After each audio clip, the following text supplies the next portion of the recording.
Hi, everyone. Thank you so much for tuning in to the Shorts program, Black Family Matters. It was such an honor to put this program together with our amazing programming team at NewFest, as well as our brilliant pre screening committee.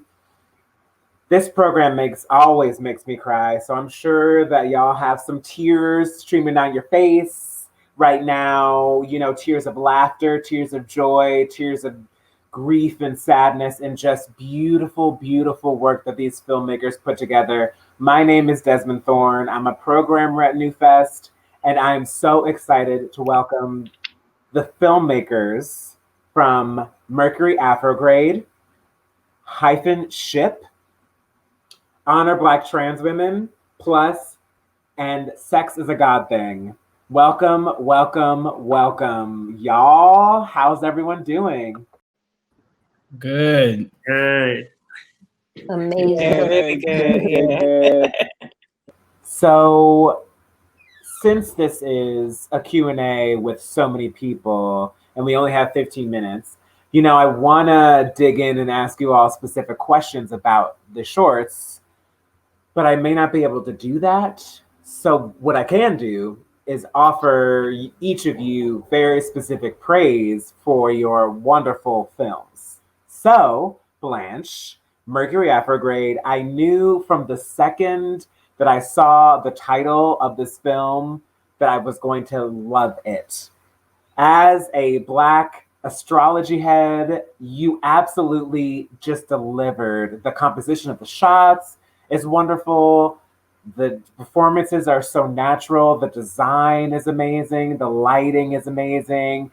Those twins in orange will forever be in my dreams at night. So good, so good. And the short was one of the ones that really got me thinking about doing a program around Black family. The dynamics here that you show are perfect, and I love it. I love that everyone in this family has a secret, and it makes the short so much fun. So congratulations. Thank you so much. Shout out to the twins. So Terrence, your film, hyphen ship, my first reaction after seeing this film was quote unquote fucking beautiful. I love the poetic nature of this film. The intercuts with the boy singing at the church made me cry every single time. The family dynamic here feels so real from the eyes of a young boy. I was just so impacted by almost every single moment of this short and the complex relationship dynamics. And I love seeing this like NYU fam getting together and like creating work together. It's so amazing. Chester, Elegance, all y'all. I also saw that you're on the special thanks for Mercury Afrograde, Blanche's short. So it's really great to just see y'all working together as a community. And it's such a great direction to see you go in after Cherish, which we had in the festival last year. So I'm excited to continue to see you to grow, and I can't wait to see more. So congratulations. Shay Yi, thank you so much for creating this incredible documentary. In this program, I wanted to remind everyone that Black trans women are essential members of our Black family, and we need to always do our best to love and protect y'all. And this is such a beautiful piece. I love how it shows the joy in your community as well as the love and just how much we always need to constantly spread that and support. So thank you so much. Those statistics at the beginning are so important, and all throughout, it's just such a beautiful, important piece. So thank you so much for creating it. I'm so glad to include it in this program. So Andrew's film, Plus, this was another one that I found to be essential and very moving. This one got me thinking about the different ways in which Black family can manifest and the importance of having friends as a support system during hard times. I love the natural friend dynamic between the actors, and I love seeing gay POC stories where where the main character being gay isn't a problem for anyone. I also love the hopeful note that this ends on, and we could all use that in our lives and in our stories. Also, I'm gonna need you to email me that end credit song because it is fire. It is so good. Rashida, Sex is a God Thing is incredible. I could watch the two of you act for hours and hours and hours. The way that y'all captivate the screen is just absolutely brilliant. And it's such a beautiful exploration of grief and body positivity, and such a spectrum of Black female queerness represented here. It's so beautiful. There's a liveliness, there's a humor, and the emotions all tie together so perfectly. And I love a seamless tone shift. I love seeing comedy in the beginning and then slowly kind of getting into what these women are dealing with. And that remix of Come See About Me, only we can take a song from the 50s and the 60s, remix it, and make it sound fire. So thank you, thank you, thank you, thank you. So now on for some questions for y'all, some general questions kind of for all of you that you can all answer. What was the seed for the idea behind your films? I'll start with Blanche first.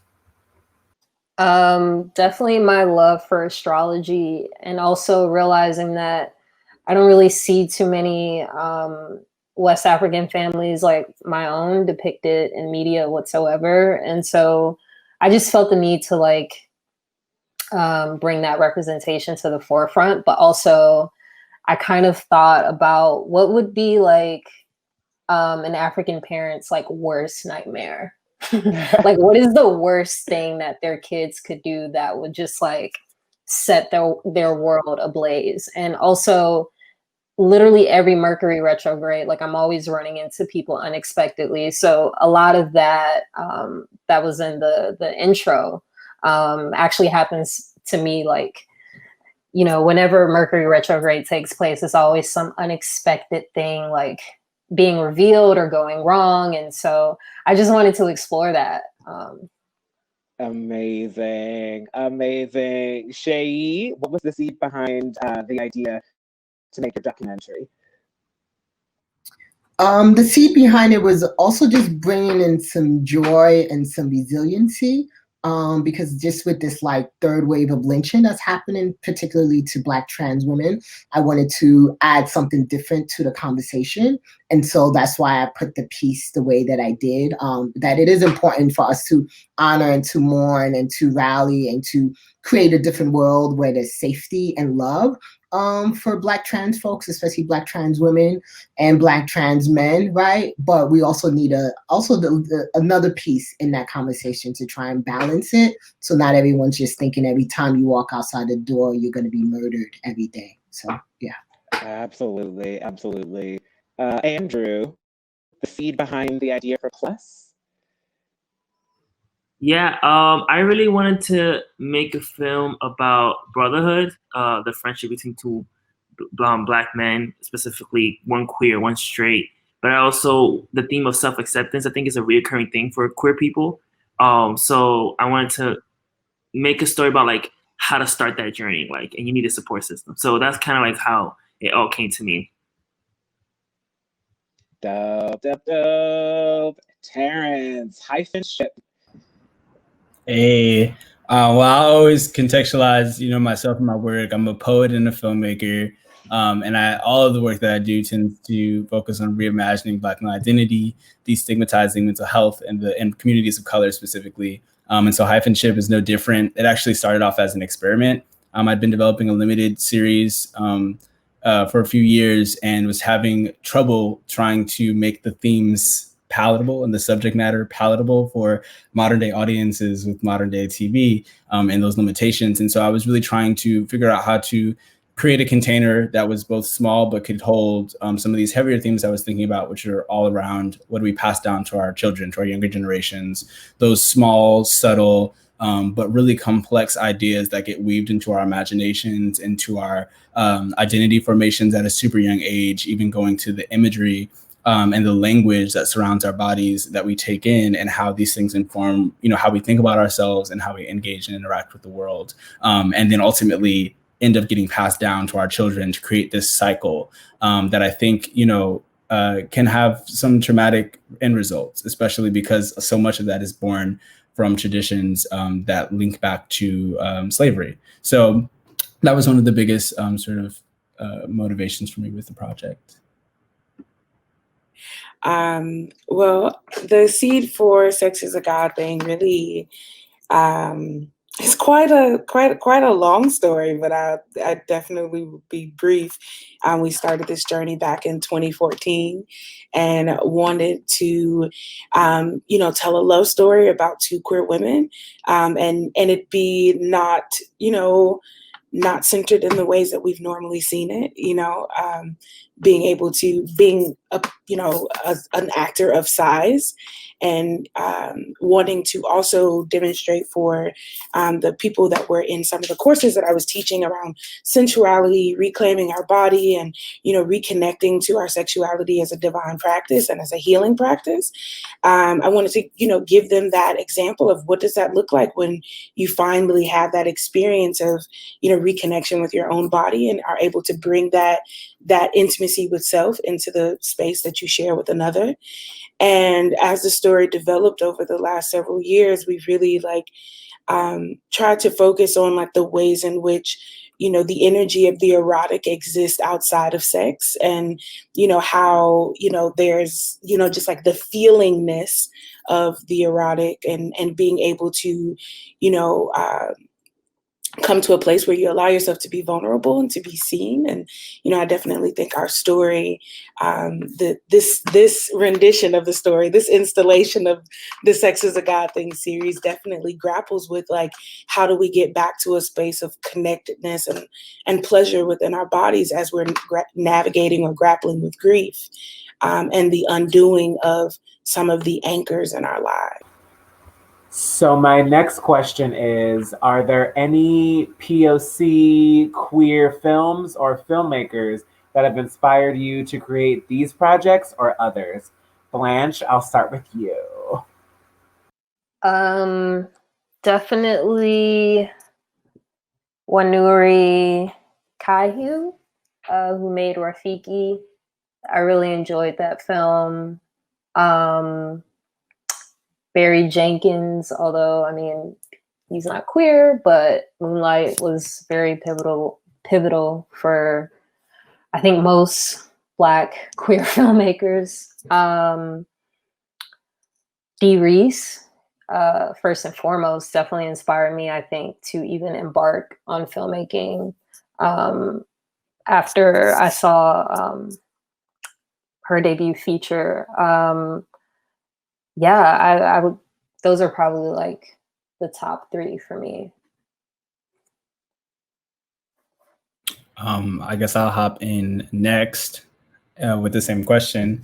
But for me, Marlon Riggs was always a really big inspiration. When I saw Tongues Untied in undergrad, that was the first time I saw a filmmaker using the medium in a way that made sense to my brain. And so it actually really excited me. And since then, I've been really inspired by filmmakers like Julie Dash, who isn't queer, but I do think takes a queer approach to filmmaking.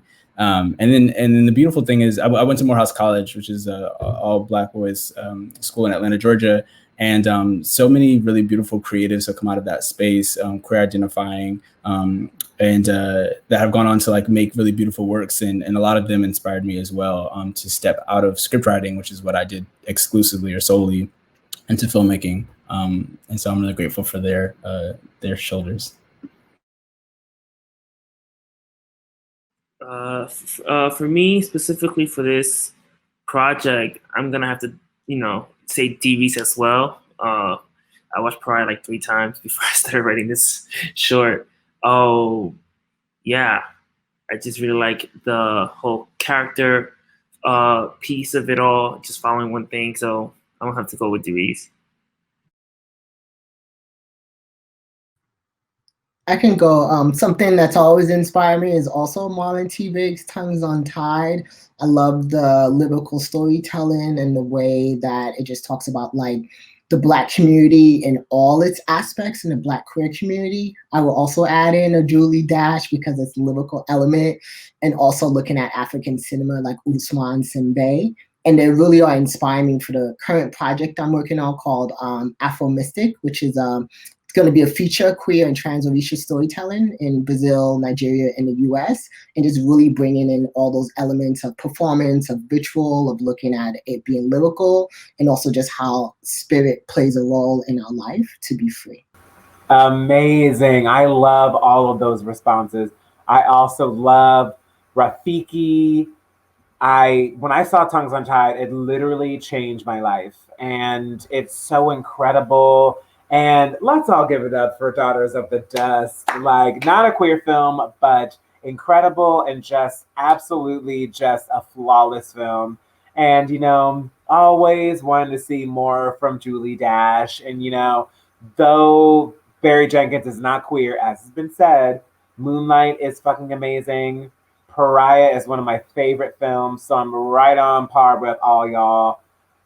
One last question before we wrap things up.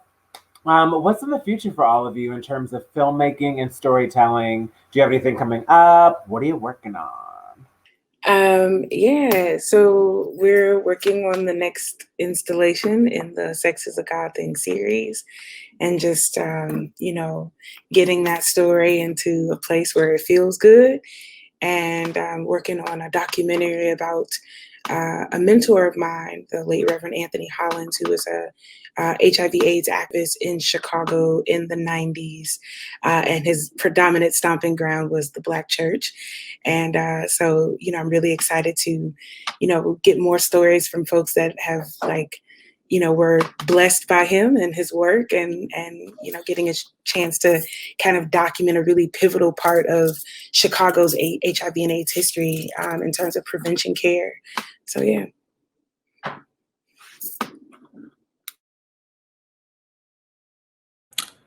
I'll hop in again. But just a quick anecdote for me. Like after I did Hyphen Ship, I didn't know if I wanted to make films anymore. It just took a lot out of me, and I was particularly feeling some of the blues. Just you do hard, heavy lifting, and then sometimes it can really recoil on you. And so there was this really kind of just beautiful, slow journey into queer coming of age stories that I just kind of found myself on, like a real craving for like light and color.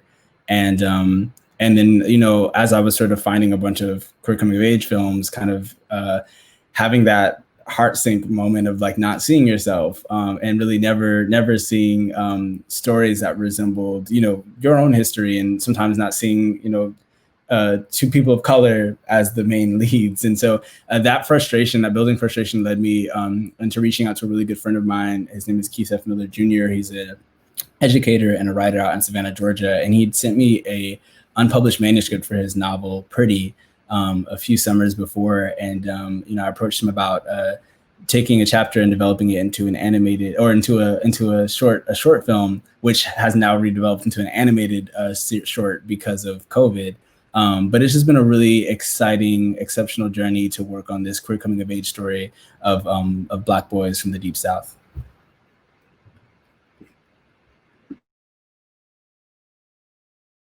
That's beautiful. I feel like I've also been feeling that call to write a queer coming of age story, centering like a young Black girl set in the South as well. So I've been writing a feature since the beginning of the pandemic, and that's kind of just been like my through line creatively on a day-by-day basis, just trying to add pages. And it's also been like a form of a catharsis, and also just being able to kind of like reminisce about like my childhood and all these key figures that I've probably forgotten, but in writing I'm like, wow, like my childhood was pretty rich, like I didn't have much, but it still felt very rich and very fun. And also I've just been working on a lot of music I produce and sing. So like planning on putting some songs out this fall, and I'm like really excited for that. Yeah.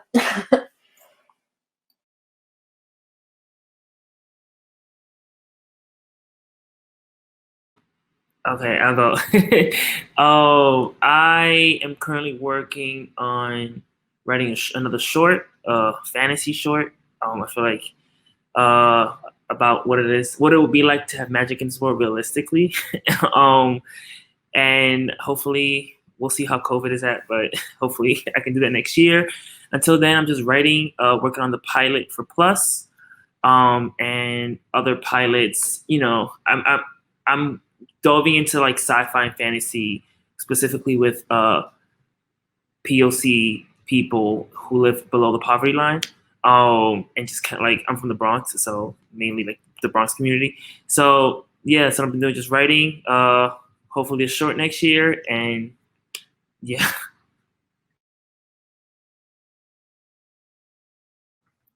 I can go.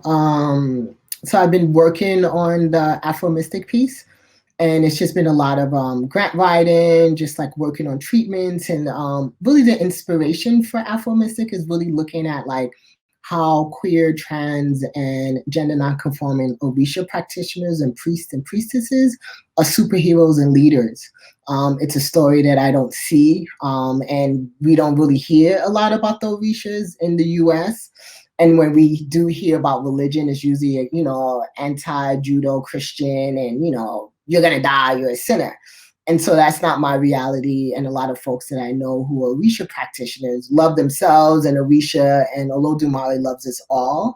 And so I really wanted to get that story out into the world. And so it's just, as you all know, it's that, it's the process. I don't want to call it the grind of like proposal writing, seeing what aspect of it you'll get funded, and seeing what aspect of it you have to put on your credit card and make the work happen. And with COVID, it's just, just really just working on the story and just working on different like work samples. So in 2021, the goal is to travel at least to one of the countries and film, and continue to come back to the US and film more of the lead characters for it. Amazing. Thank you so much, all of y'all. Y'all have all been so amazing, incredible, and above all, patient. So thank you so much for joining me today. It was such a pleasure to share all of your work with the world, and I'm so excited for people to be contacting you and showing you love and everything. So thank you for sharing your beautiful work with us. We're very honored to share it with everyone else. So thank you for joining me today. Thank you so much. Thank you. And thank you to our amazing editing team for putting together footage from the day of the Q&A, in which we had some technical difficulties, and a re-record that you couldn't tell the difference between the two. Hey. So again, thank you so much for joining us for this Q&A. If you want to find out more about NewFest year-round programming, as well as our 120 plus films and other projects of the festival this year, head on over to newfest.org and check us out. Have a wonderful day.